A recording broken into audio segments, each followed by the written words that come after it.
If you're trying to increase your email open rates, and I bet you are, these email subject lines are going to do the trick, and we're starting right now. If you want to transform your website into a customer or lead generation machine, I'll show you all my best tips, tactics, and secrets to get there fast. Let's dive in.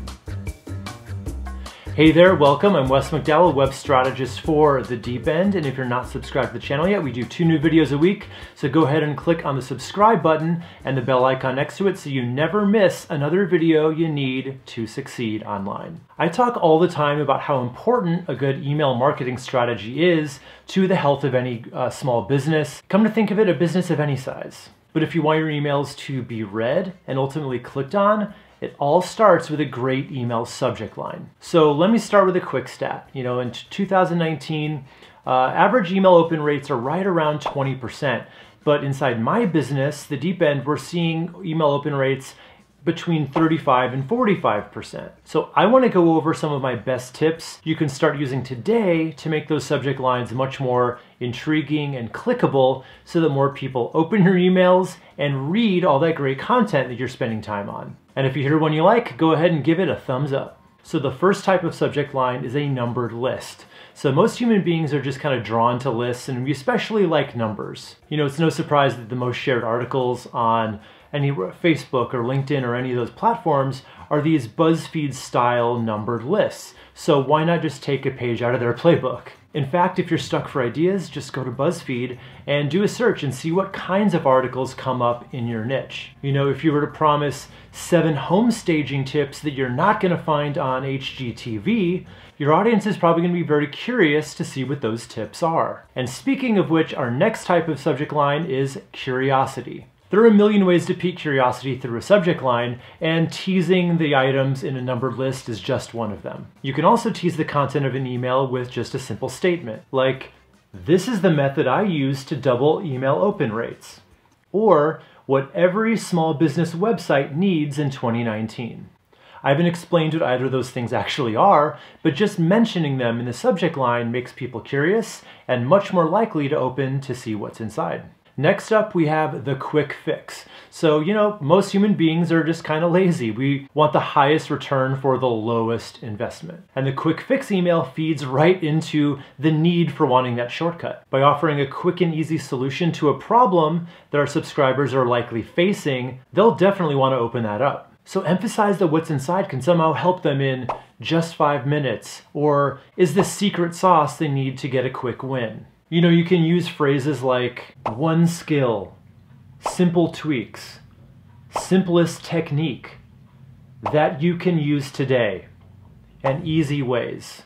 The next one is to do with name recognition. One easy way to get attention and to build authority by proxy is to simply mention somebody that your audience likely already knows and admires. And people usually use this one with a bit of curiosity as well. Things like, "This productivity hack from Oprah will finally get you moving in 2019. Or how about, "Did you hear what Gary Vaynerchuk said about Facebook ads yesterday?" This tactic basically allows you to borrow influence from others, and then inside the email you can give your own take on it and start building your own influence. Okay, next we have the case study subject line. So people like case studies for 2 reasons. They provide proof that a technique or strategy actually works, and they usually offer a step-by-step, repeatable process that your readers can follow to get the same results. So when you create a case study that shows a proven system that's going to help your readers, just say so in the subject line. Check this one out from Derek Halpern. It says, "How I got 26,778 subscribers in 13 months. All right, this next one is very near and dear to me, and that is just using the word video. Remember how I said earlier that my email open rates are between 35 and 45%? Well, I honestly attribute most of that to the fact that I put video inside my emails and I call it out specifically in the subject line. People are just naturally drawn to video, probably for the same reason that you're watching this right now, rather than reading an article about email subject lines. Video is generally easier to digest and understand, and it has a higher perceived value than written text does. So whenever I add a video to an email, all I do is use the word video at the very front of the subject line, simple as that. All right, next we have exclusivity. People love feeling like they're on the inside track of something, whether that's getting special deals just for them or insider info of some kind. It just gives them a sense of belonging that can really build loyalty and increase conversions down the road. Just using the right phrasing in your subject lines can make your subscribers feel special, and the results can be pretty significant. A few ideas for phrasing include these insider tips, you're invited, private invite, an exclusive offer. These can work really well for your content-based value add emails, as well as your periodic offers. All right, next we have compelling questions. Asking the right question can really draw your reader in, especially if it's something that's really relevant to them or kind of addresses a problem they're likely having. A realtor might ask, do you know how much house you can afford? Or I might ask, is your website getting this wrong? There's a natural curiosity in the right question that people just have to have answered. All right, next is do not use all caps or lots of exclamation points. So not only does this look obnoxious, but it also looks spammy as well. So it's probably gonna get your email ignored, or worse, you know, your subscribers' email program like Gmail or Outlook will probably take one look at that subject line and just reroute it to either the promotions tab or even worse, the spam folder.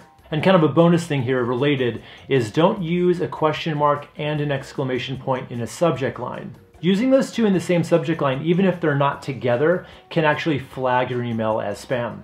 Serenity now! So rather than resorting to shouting or using a million question marks, try using one of these other tips instead.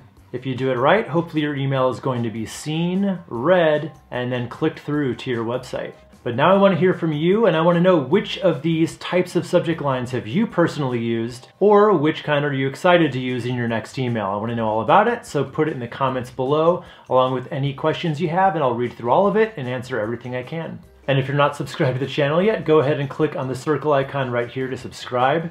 And if you like this video, you'll probably like that one, or that one, take your pick.